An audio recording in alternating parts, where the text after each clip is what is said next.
Isso aconteceu há cerca de 2 ou 3 anos, quando eu ainda era um jovem pré-adolescente, então minha memória não é das melhores.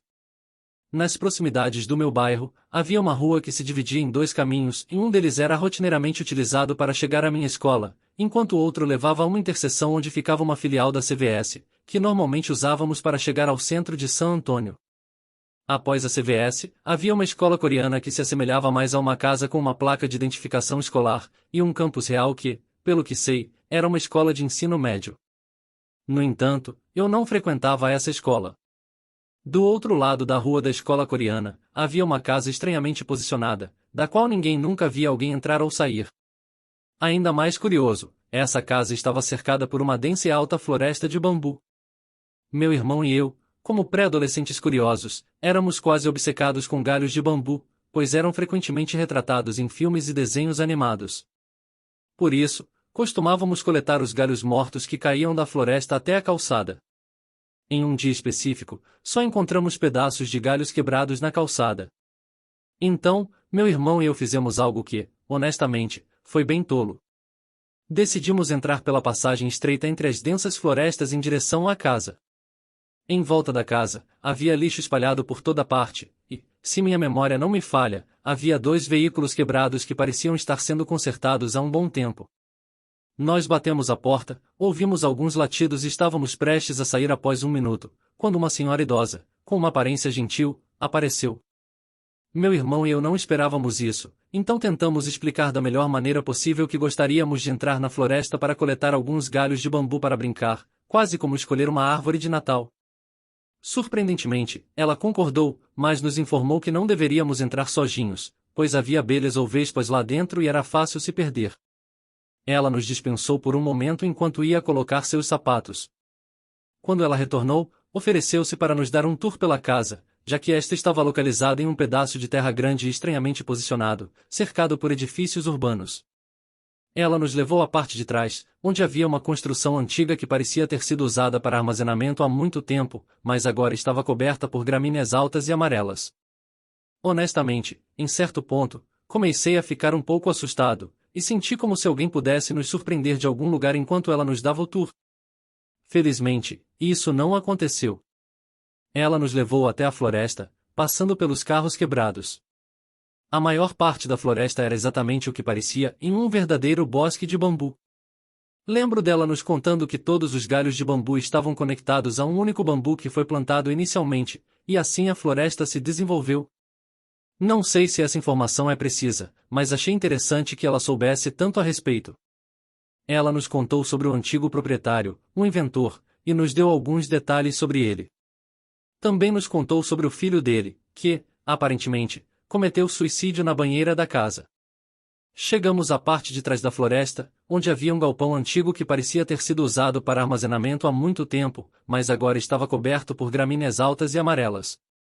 Honestamente, nesse ponto, comecei a ficar um pouco assustado e tive a sensação de que alguém poderia nos surpreender de algum lugar enquanto ela nos dava o tour. Felizmente, isso não aconteceu.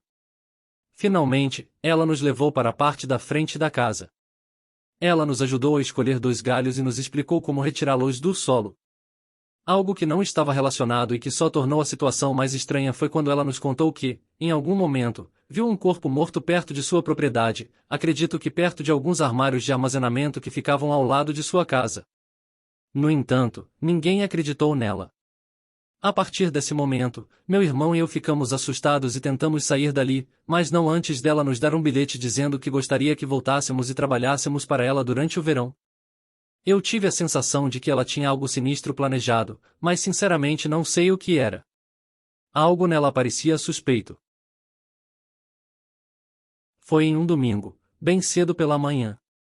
Eu residia nos subúrbios, porém meus pais eram proprietários de uma fazenda que eu adorava visitar, principalmente por causa da minha cadelinha Molly.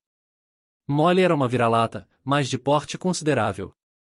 Naquela época, ela me transmitia uma sensação de segurança e eu frequentemente a levava para passear em uma floresta próxima. O dia começou como qualquer outro. Meu pai e eu entramos no carro, percorremos um trecho e chegamos à fazenda. Assim que saí do veículo, abracei Molly. Meus pais sempre ficavam irritados quando eu a abraçava, já que eu acabava cheirando a ela pelo restante do dia. prendi a coleira nela e perguntei ao meu pai se poderia levá-la para um passeio. Ele sempre pensava que apenas faríamos um percurso curto e retornaríamos, mas eu sempre achava mais interessante levá-la até a floresta. Naquela área, eu experimentava uma sensação de paz e relaxamento que não encontrava em nenhum outro lugar. Decidimos nos dirigir à floresta. Geralmente, ao chegarmos lá, eu soltava Molly para que ela pudesse explorar por conta própria. Muitas vezes, eu entalhava meu nome nas árvores ou procurava por coisas interessantes. Enquanto eu estava brincando de beisebol com algumas pedras e uma perna de madeira que parecia ser de uma antiga mesa, ouvi Molly latir freneticamente para algo. Isso não era comum durante nossas visitas à floresta. Pensei que poderia ser um cachorro ou algum outro animal, então rapidamente peguei a perna de madeira como se fosse uma arma. Eu sabia que, se fosse um cachorro, ele não me atacaria, mas me senti mais seguro segurando-a, chamei Molly, mas ela continuou a latir. Isso me deixou apreensivo, já que ela sempre vinha até mim quando a chamava.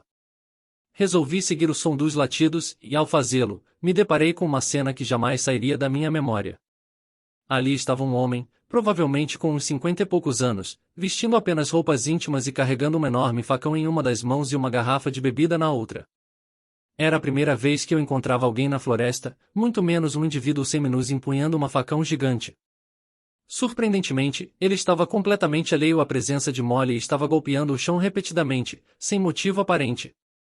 Naquela época, eu realmente não sabia como lidar com a situação, e mesmo agora, continuo sem ideia de como reagiria. Com uma expressão de confusão, perguntei: senhor, está tudo bem? Parece que eu não compreendi a seriedade da situação naquele momento. Ele se virou, revelando um rosto com os olhos azuis mais claros que já vi, completamente arregalados. Venha cá, garoto, veja o que eu desenterrei, disse ele. Eu estava com medo de que, se não obedecesse, ele começaria a me perseguir, algo que eu queria evitar a todo custo. Fui me aproximando, mantendo uma distância segura. Contudo, não vi nada no buraco a não ser terra revirada. Ele voltou a golpear o solo com a facão, às vezes dando um gole na garrafa. Aproveitei essa oportunidade para pegar Molly e comecei a me afastar lentamente, tentando não chamar sua atenção. Entretanto, dei uma última olhada no homem. Sua cabeça estava mergulhada profundamente no buraco, e algo me intrigou, então continuei observando. Finalmente, ele se levantou do chão e fiquei chocado ao vê-lo segurando um osso na boca. Não fazia ideia a que animal pertencia, ou se pertencia a algum animal. Aquilo foi o suficiente para mim, e comecei a correr com Molly.